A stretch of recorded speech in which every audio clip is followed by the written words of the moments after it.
Challenge yourself to become a better photographer in 30 days. Challenge number 30. This is our last challenge, and we're glad to move into this one and move out into another project. But challenge number 30 is motion. How do you capture motion in a still photo? It's very easy in video to capture motion. Sometimes you slow it down, sometimes you speed it up. But how do you capture motion in a still photo? Well, sometimes it's by stopping the motion. For instance, the biggest example you'll see lots of times is maybe a vehicle going fast.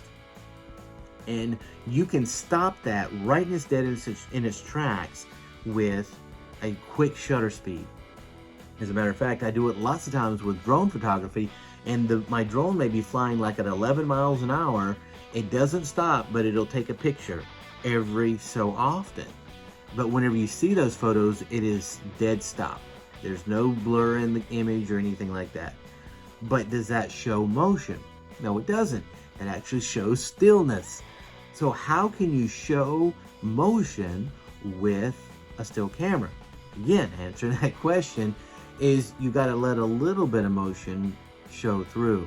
Again, with a car, if you got a vehicle that's going fast, and the one way you can really show motion is by the rims. You see the rims spinning. So instead of actually stopping that motion, suppose it's going 60 miles an hour, usually you want to shoot with a shutter speed maybe like 250 or around that. Dial back your shutter speed a little bit and it will blur a little bit. Maybe the car itself will show a little blur or shadow behind it.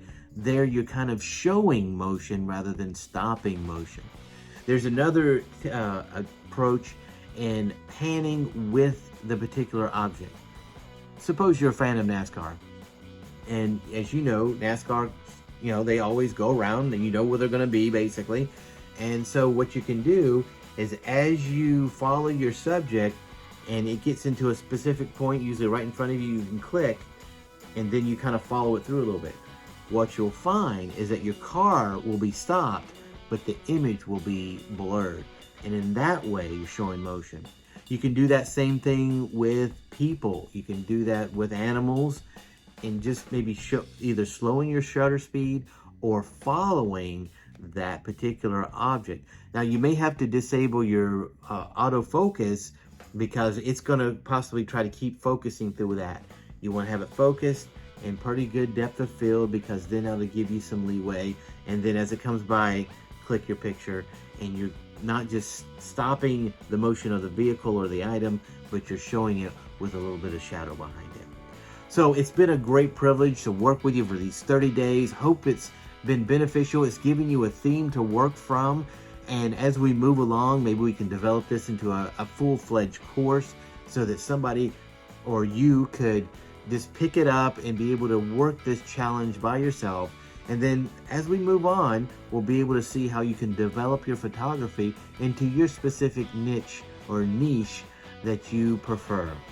And just don't ever forget, challenge yourself every day to become a better photographer.